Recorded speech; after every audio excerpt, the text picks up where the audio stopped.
It should have been a given choice, right? Like when you resurrected from the dead and you're from Louisiana, you go to get those beignets. You get those beignets. Yeah, you're gonna go home. Home. They found him at Cafe Dumont, just powdered up with beignets, doing a line of beignet powder. That's what they're calling it these days, huh?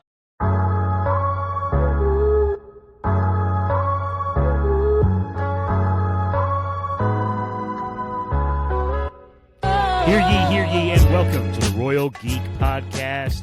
I'm your host, Tyler Rollason, also known as T-Roll, and tonight I am joined by my very good friends. First of all, we have Justin Sandoval, a.k.a. Sandy. We also have Anthony Amado, who we like to call Shamato, and of course, the landlord, Jordan Moseley, in the building. Ladies and gentlemen, all three of these men have the notorious X gene, and we are here to talk about X-Men 97, episodes 7 and 8 of Season 2. Fellas, y'all ready to get crazy, get into it? Yeah, double episode Let's feature. do it. Let's go. Double episode feature. That's right. We have episode 7, episode 8, and of course, next week is the finale. So we are here to get you guys excited for that. Yeah, we'll start with episode 7, which was all about Nightcrawler. I mean, I feel like you guys, I didn't get to watch it with you guys, but I feel like y'all were probably excited to have such a Nightcrawler focus episode, huh? Yeah, Nightcrawler he's been visually stunning in this series, and I mean, he's an amazing character, and I just love the way they animated him. Yeah, he does look good. He looks really good. I love his accent, too. Yeah. Yeah, can't go wrong there. I love that he still has his collar as well. Like underneath his X-Men uniform, he's always wearing his priest collar. Like his connection to his and I think it's so important to his character. I think it's very similar to like Daredevil, honestly. Their connection to their religious affiliation is so integral to their characters' reason and why they do things. I think it looks like, when you see people at a football game and they got the company seats, and so they're rocking a full a polo or a button up, but they buy the jersey in the stadium and they put it on over top. Just letting you know, they mean business, but they're there to party. Yeah. Totally. Nightcrawler does mean business, dude. He don't fool around. Oh, yeah. Honestly, his powers are such an advantage. Dude, if I was him, I would just be picking people up and removing them from the battlefield. You know what I'm saying? What's the limit to his... Do one of you guys know the limit to his range? How far? 33 and a half feet. Yeah. There you go. Like another mutant we know, right? Yeah. Right. I think I've heard that somewhere before. Yeah. I'll fact check that one. Yeah, look it up. Look it up. Please do, yeah. But anyways, this episode opens up with actually his brother, which I did not realize that Graydon Reed was his brother. They kind of explained that. Maybe I just missed that. You guys know me. I don't know a lot of the lore. But his brother, is leading a rally. Yep. Very dogmatic, celebrating what happened at Genosha. Not just dude, I mean, it was overt. You know what I'm saying? There was nothing subtle about this man's approach. Basically, some X-Men come in and attack him, and you have Colossus and who's the other? Magic. Did you say Magic? Is that it? Yeah, Magic. Magique? Am I saying it wrong? Yeah. His name's Magic? Oh, no, he's talking about the girl and the... I was talking about his sister. His sister, yeah. Oh, no. I was just talking about who's the head guy that takes Creed. I mean, it's Colossus, yeah. I thought Colossus was... all right, well, what? You're talking about Exodus. Yeah. Yes, thank you. God, man, you don't help me at all, man. Help me out here. You guys are the X-Men. You guys have the mutant gene, not me. Yeah, sorry. Exodus. Yeah, there you go. No. Whatever. Just talk about the rally. I don't want to talk about the rally anymore. Yeah, I think Creed is an interesting character right off the jump because obviously his mom and dad, Mystique and Sabretooth, which they do dig into that later in the episode, which I'm sure we'll get to. But just what a couple, by the way. Yeah, exactly, a power couple there. But I will say, he's really just jaded because he didn't end up with powers. That's all it is. He's just a big temper tantrum. Yeah. And so because of that, he's like, I'm anti everything mutant. And so this rally. I mean, does he have some valid points? I mean, with some of the mutants that use their powers for bad. I mean, yeah, sure. Same with anybody who makes a bad choice. It's all about the choices you make, and he's just like harping on that and giving that highlight. I mean, it sounds very familiar, for sure, but yeah, he was a little extreme. Yeah, it's very classic rhetoric of like vilifying a minority group.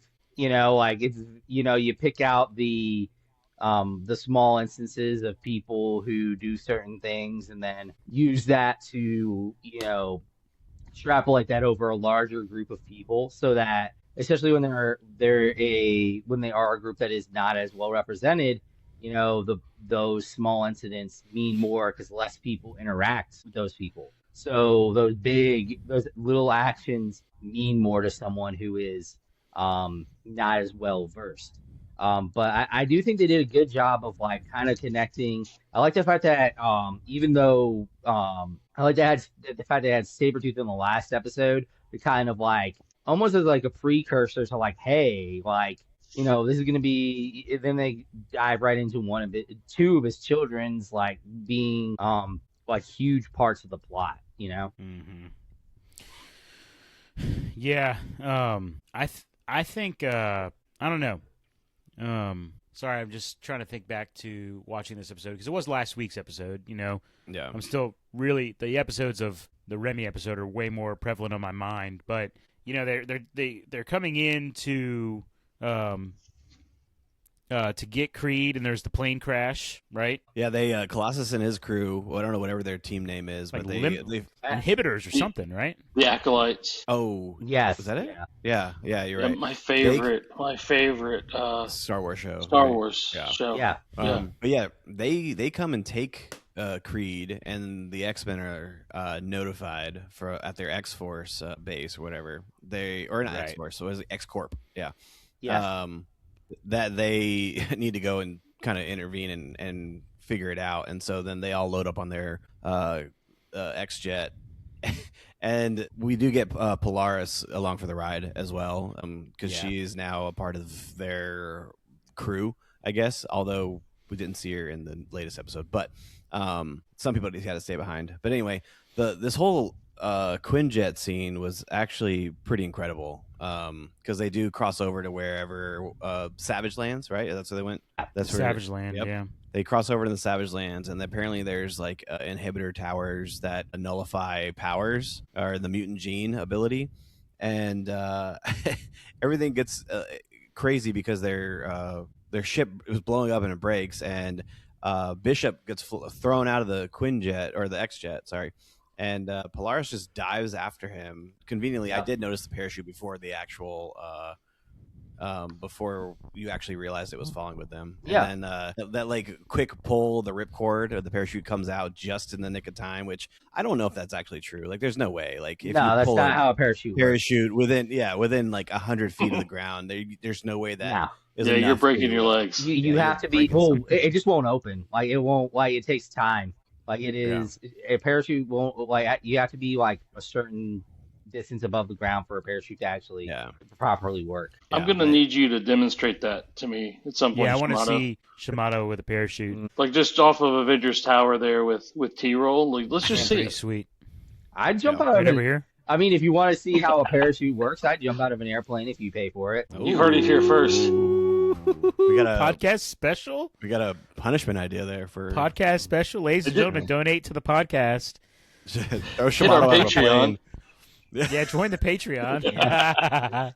Start a Patreon just to get Amado out of a plane. I'm not gonna lie, I might legitimately need to be like carried out, but I'll do it. So it's really we throw him from a plane. Yes. Man. I'm okay. So there's so many costumes he could wear in doing so as well. Like, I just the possibilities are literally endless. Dude, you need a parachute down into Dragon Con on Labor Day weekend. All I know is I'll need to be wearing brown pants. Yeah. Good idea. Yeah. Great good idea. Well, their plane goes down, and like Bishop and Polaris get split up, and the rest of them get taken in by Colossus and the rest of this crew. And basically, the rest of this episode is basically Nightcrawler, being a lawyer, Yeah. You know what I'm saying? His best Matt Murdock. Yeah, he does his best Matt Murdock, convinces Exodus to do a trial, and Colossus is going to be the, deciding. Yep. The judge. The judge. Judge and jury. Yeah, that's right. What you guys think of this whole dynamic? Well, I mean, Nightcrawler taking the charge here. I thought this was. I was compelled by everything he was saying. Like he was really like selling it, and he put a lot of effort and feeling behind it. And I mean, he had a great pitch, and I love how he gets to the final like conclusion of his speech, and he like kind of looks at Colossus like what do you say? And like Colossus, he's paused, but he paused too long where Exodus had to intervene, and like and Exodus called him a traitor, whatever. Yeah, like it didn't make any sense because Colossus didn't answer, but I mean, I think you knew the answer. Well, I mean, I think you did too, but the problem is he didn't answer, and then later on in the episode, Colossus is like, I don't agree with what you said. I just did it because of my sister, and she would have agreed with it. So, like, Exodus did all that for no reason, in my opinion. Yeah, it is true. Yeah. I think it was an interesting play because you kind of got the idea that originally you're like, oh, this is going to be 100% a kangaroo court. And then, when you started pushing back and pushing back and pushing back, when just almost as soon as the Colossus was made the judge, you're like, okay, well, maybe this will be a little fair. And then, of course, Exodus is like, this isn't the kangaroo court I wanted. I'm changing the rules. So you got to see there. I found it really interesting and kind of compelling, the idea that seeing how a human could act. I think Nightcrawler did a very good job of humanizing the experience of what it was like to be a human who is affected by mutants. I think it was a really interesting idea, but talking about. We already talked a little about Graydon Creed and how he felt about, how much he was pushed by his father especially, and how he constantly was hoping that he would get powers of his own.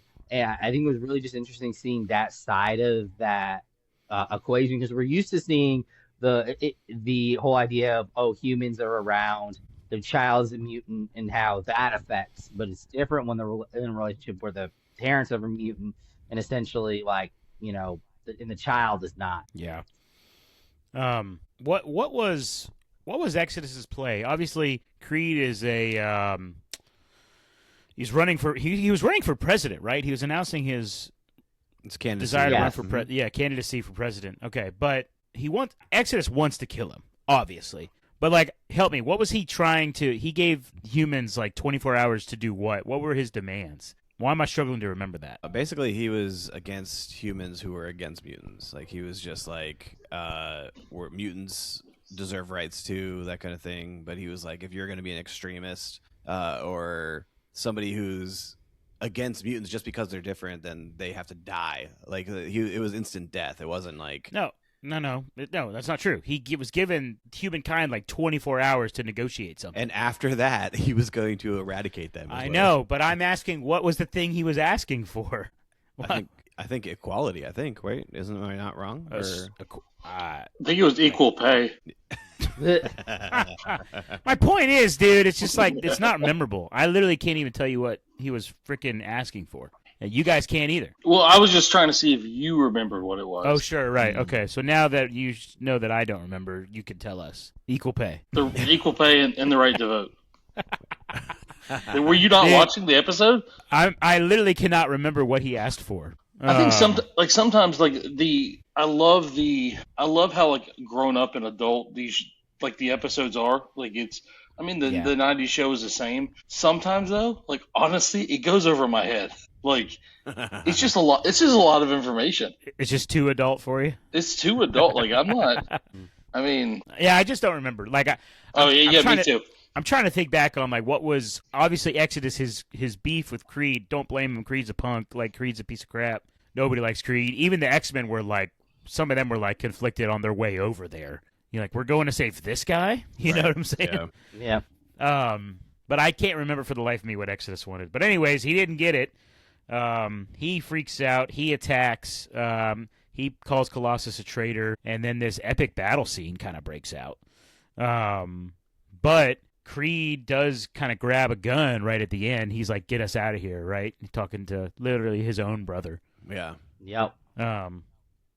He I don't know, does, man. He does transfer him out of there and into the snow, right? Randomly snow in the Savage Land, and they do have a good dialogue. This is a good dialogue between brothers, and they kind of like get to the root of the cause of like, you don't hate mutants, you just hate the ones that hurt you, like that kind of thing. Like, yeah, it was a good conversation, and I mean, Creed's still a problem. I think, like, I don't think it's fully changed. We may see him pop up again, but I'm not sure if it'll be this season. You don't think he's just gonna go like retire now? No, or he's going to win the presidency. Yeah, He probably will win the presidency. Yeah, he might win. Yeah, probably will. But But anyways, returns to the X-Men. Like, that was cool. Yeah. Like, he's like, okay, I'm back. I drifted a little bit, and I've seen the errors in my ways. Yeah, and that whole flashback to his sister and Genosha at the beginning of the episode, we kind of breezed over that a little bit, but that was impactful too. But anyways, this episode did feel like it's kind of nice that we're doing the two episodes at a time, because I feel like episode 8 was just way more. I mean, it was incredible. Mm-hmm. But we get a little prelude, little teaser for episode 8 at the end of episode 7 when Cable is in this temple, and I don't know, I was just blown away to see basically Apocalypse bringing Remy back to life, bringing Gambit back to life. But it looked weird. I mean, it looked cool. Don't get me wrong. He was straight. I was gonna say he's like creating his horsemen, but it did look like it was a mad scientist, like crazy. Yeah, it was wild. So anyways, that's kind of how that episode ends. And then we pick up in episode 8, and Rogue is having this dream, right? She is like envisioning this nightmare, and it looks kind of so far-fetched when in all actuality that's what she's about to wake up to, which was kind of wild. Yeah, this nightmare sequence. I mean, the way they did the animation in this scene was incredible. Like, there was like this, the lack of color in certain aspects, and then like the vividness of when the color is like amplified. Like, I don't know, there was just a lot going on in this nightmare sequence that made it feel nightmarish, and it was I enjoyed it every second of it. It was good. Mm-hmm. Yeah, Gambit looked awesome. Like, when the Nightmare, when he faded to that like pale gray. Yeah. Look so cool. Yeah, the black skin with the red eyes. Yeah. Oh, Yeah. that's pretty sweet. The hair too. The white, hair, dude. white The hair. hair, bro. Yeah, dude, just stay like that, Oh yeah.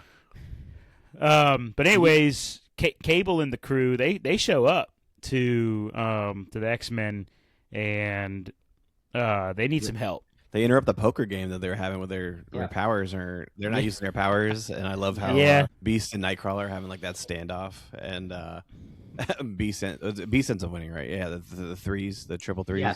That's right.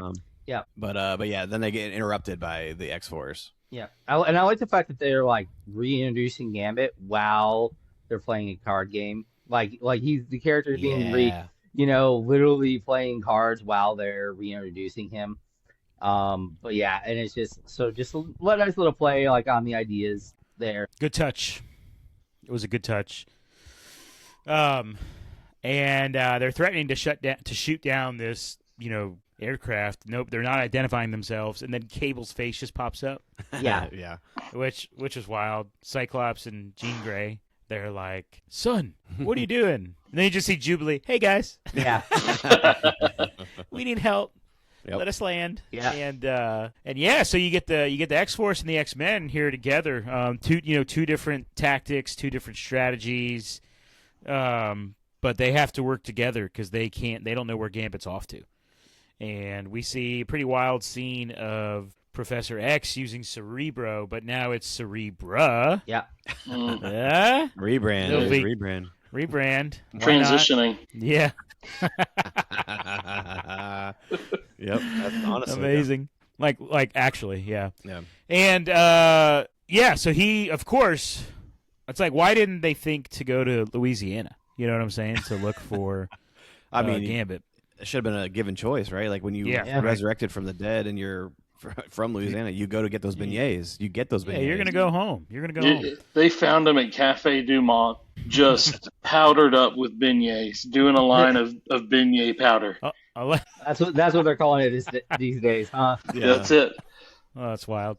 The old beignet powder. But anyways, I always love when when Charles is using like Cerebro or Cerebra, and the person he's trying to find can like sense him. Yeah.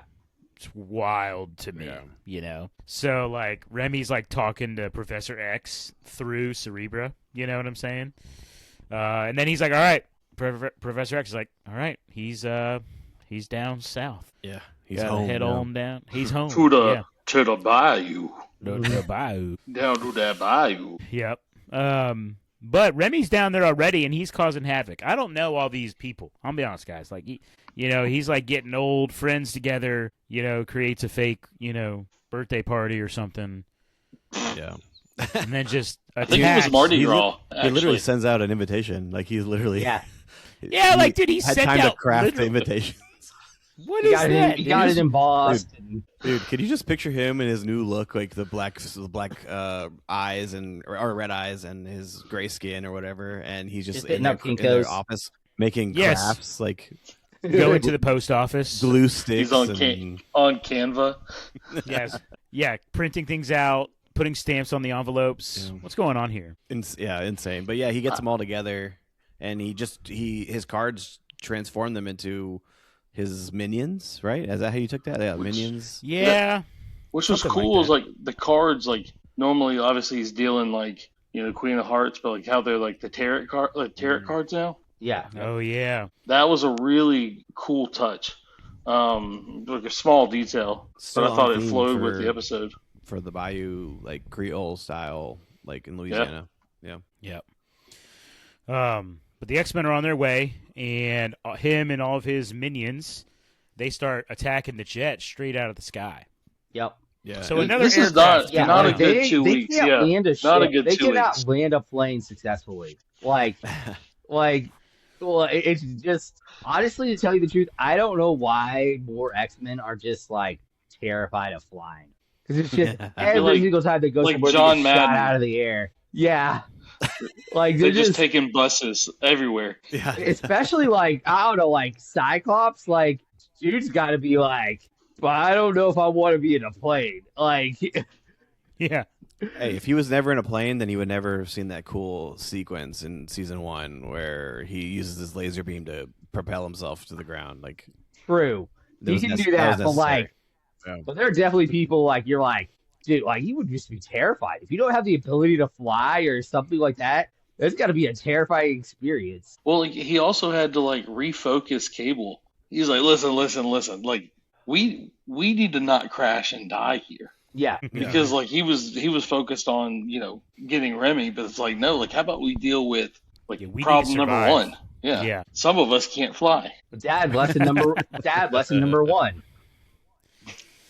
Don't die. Dude, such a weird dynamic of like Cable has like look, hear me out. Scott, Jean, they've been through a lot, right? They've been through a lot. Yeah. Everybody knows it. It's on their face. Compared to Cable, it's just like it looks like Cable has lived 10 times as difficult of a life as his parents. So when they're like, son, we could be a family now, I'm just like, dude, that dude's like seen way more stuff than you have. Yeah, and like it's gotta be a weird feeling to be older than your parents. Like, yes. Like just like not only is he older than like physically, but like probably mentally too. Like you were saying, like the actual life he's lived is a lot rougher and a lot deeper than his parents have had. I'd like to see like the traditional like J.C. Penney's like family portrait. Yeah, with Cable. Just like the two of them and then Cable. Like, yeah, they each have a hand on Cable's shoulders while they're standing above him. Yeah, he's just on the floor. Right, like, he's still as tall as them. Yeah, but they're on their soapboxes. Yeah, I will say. Cable. Their plan was to get Rogue close enough to Remy to try to have her use her powers to unlock the actual Gambit Remy from the whatever corruption that Apocalypse has used on him. And she does put her hands on him, but it does not work, and he ends up knocking her out. And then also Nightcrawler tries to save her, and he gets knocked out and transformed into another minion. And then she gets taken off the jet right before it crashes. And we then see the dinner sequence next, which is kind of creepy, but also like there was some touching moments of them trying to like reconnect after he died. I mean, creepy, yeah. Was the plan like the whole time to get Nightcrawler too? Like to make the marriage like official, or was that just like a bonus? They needed a. Was he like, right? Yeah, he's like, well, if we're gonna do this right. Like, I mean, if I'm gonna attack a plane and if I'm gonna send out invitations for this stuff, and we're gonna do this right. I need an officiant. Yeah, there you go. It's fair with a cool accent too. But also, like, would Nightcrawler like? Do you think that his ordination is legit in Louisiana? There's no way. There's so many plot holes in this. There's no way. He has a universal one. Dude. I don't know. Like, to tell you the truth, that part of the nation would probably have an extremely high Catholic population. Like, honestly, like that would actually probably be more appropriate than in almost any other part of the nation. Other than maybe other than the heavy like northeastern cities. I'll fact check Cajun that as well. Catholic. It's Cajun Catholic. Yeah. But did you guys? I mean, everything with Remy, the dinner scene. He's selling Rogue on this idea that they could finally be together. It felt like a naive on her part. That's all I'm going to like. That's what I'm going to start with. I agree. Yeah, I just felt like she was just very like, I don't know, like being drawn in kind of like weirdly. Hey, did you guys? I mean, look, the spoiler. Look, we're way past the spoiler warning, but the whole point is like Apocalypse is living now through. I don't even know Remy's dead body that he brought back to life, and now he's alive through that. So I don't know. Like, there's a piece of Apocalypse or all of Apocalypse. I don't know. It's weird. Like a Horcrux. But the point is, but the point is, Apocalypse is trying to win over Rogue. Technically, why? What's the point? Well, they do go and get the piece of Apocalypse's power, the stone that he gave to External, his love interest. They had a connection, Rogue and Apocalypse, around the campfire when we had them in the past.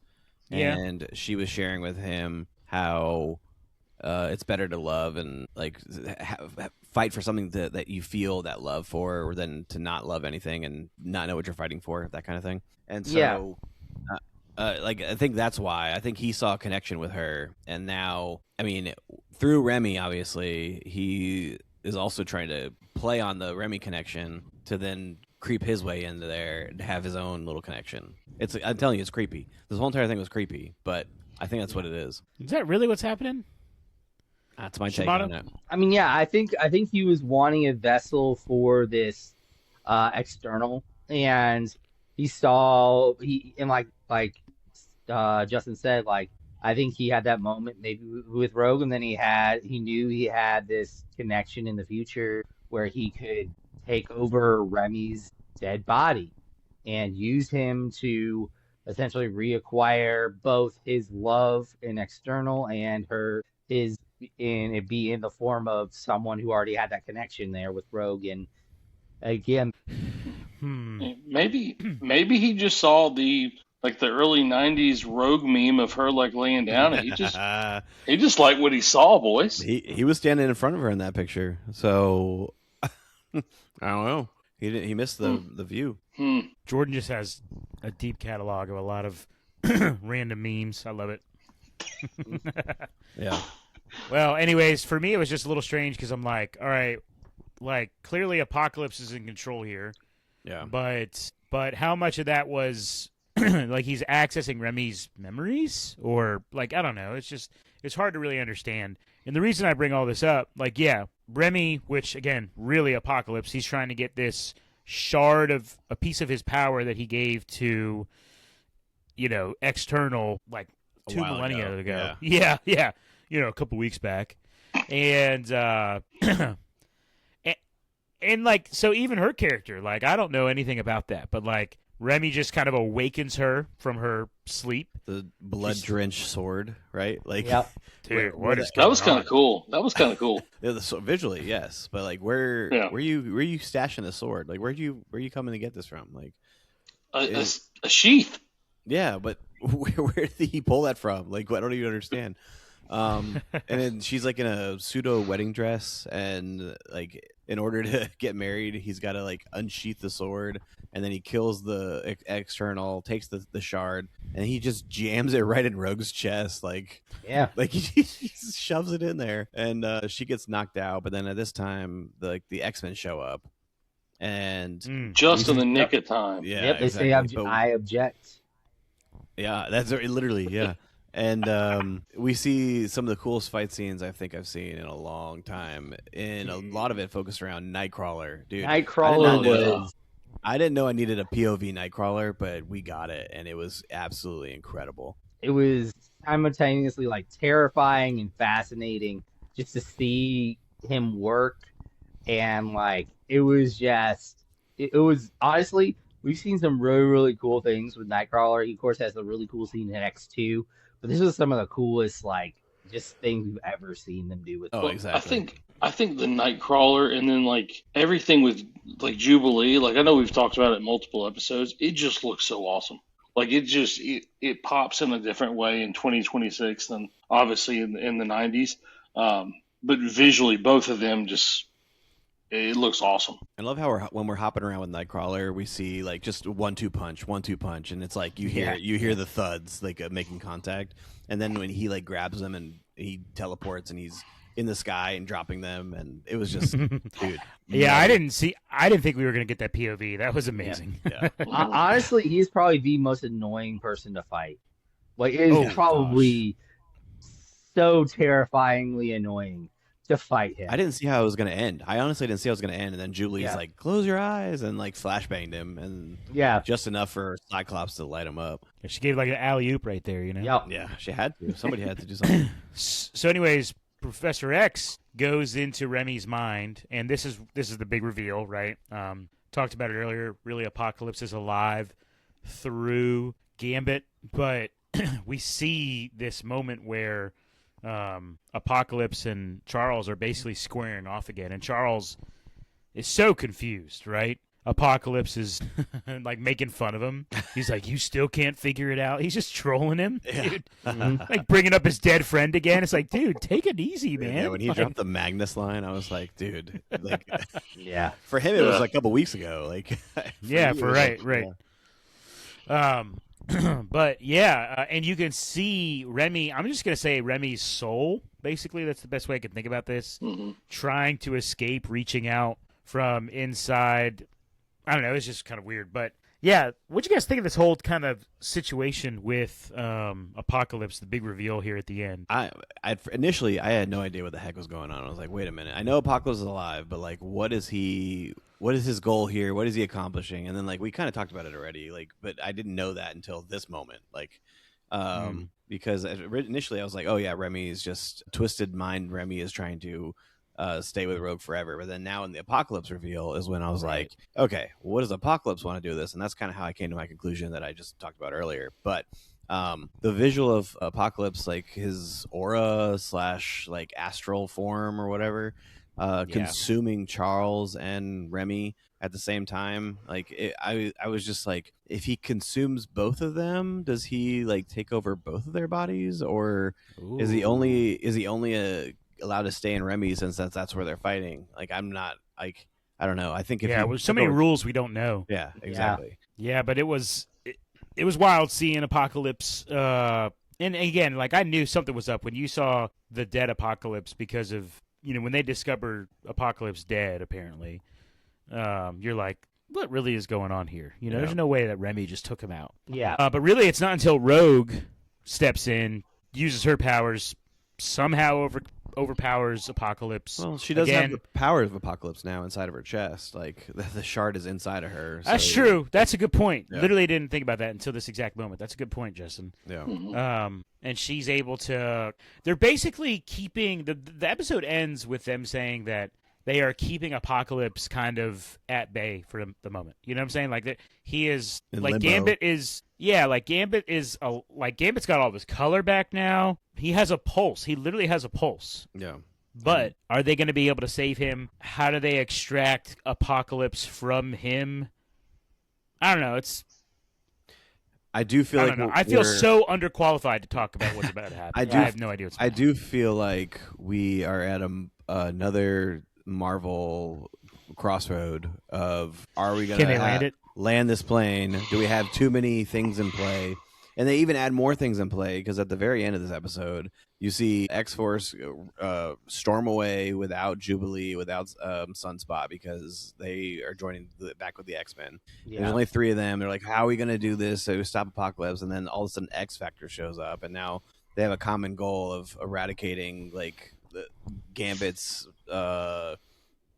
horseman form or whatever, because they're still under that impression. But so now they're teaming up, and then it's going to be X-Force, X-Factor versus X-Men to get Gambit and Apocalypse. Like, I don't how we landed this plane. Like, this is a lot going on now. Yeah, I mean, it very much seems like there's going to be this like X-Force and X-Factor are going to get in the way of something the X-Men are doing, because they're probably going to, early on in the episode, figure something out, but then they'll get in the way and make it to where they have to do something different to fix the situation. Yeah, I think they've done a good job of it, but it feels like a lot of it's like an IP dump. Like they're just like throwing all these characters out there, and I mean, like we have seen so many characters this season, and I felt like we've had multiple like side episodes that aren't bad. Yeah. Like the Weapon X episode, not bad. Even the one we were just talking about, like episode 7, like I don't really see much of a connection between these 2 episodes. I mean, I could probably bridge it if I think about it long enough, but like I feel like they've done so much that I'm like, how the heck are they going to land this? Or like, even like, what are they landing? I mean, the goal obviously is Apocalypse. Like that's the running thing from the Rama Tut to like all of that stuff, like the entire season. It's just a lot.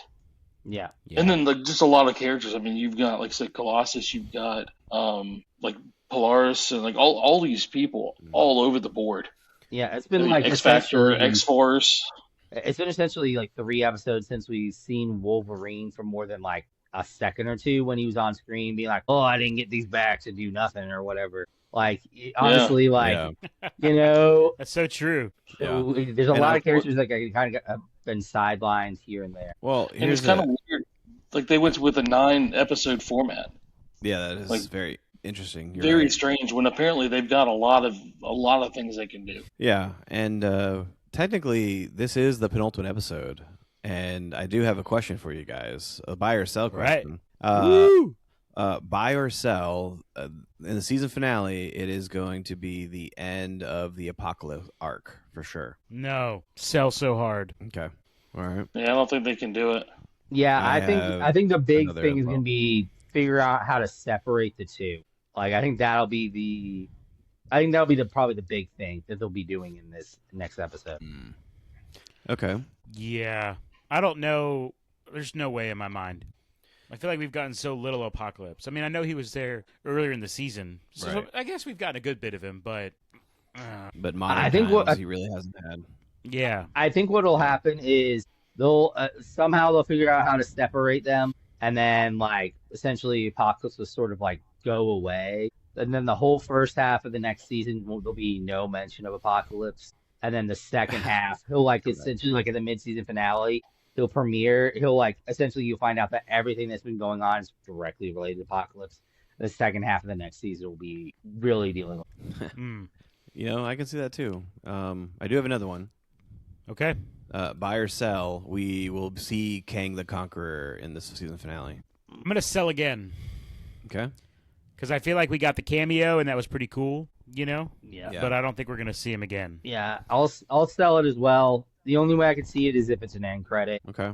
Jordan? I'll sell. I think they're past that. See, I think for me, I'm gonna buy this one, because I think to going with Shamato's preface for season 3, the first half of the season 3, I think could be Kang, because what he'll come in the season finale, he'll start some drama, and then the first half will be dealing with Kang next season, and then finish with Apocalypse again in the last season or the last part of the season. Maybe cool.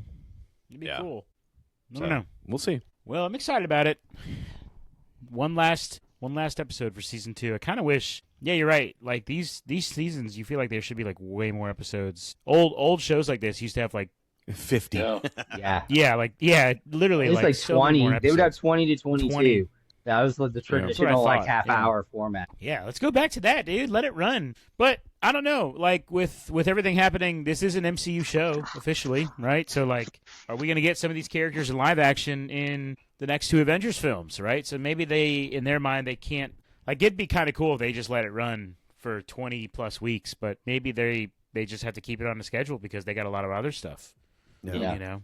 I don't know. So, but either way, we are going to be back to review it next week. So I do hope that everyone tunes back in. Boys, get ready to close up shop here. Any last words? No, man. I think we're good. No. Okay. Well, for all my good friends, Sandy, Shamato, and of course the landlord Jordan Moseley, this is T-Roll saying thank you so much for tuning in to the Royal Geek Podcast. We will see you next week, you peasants.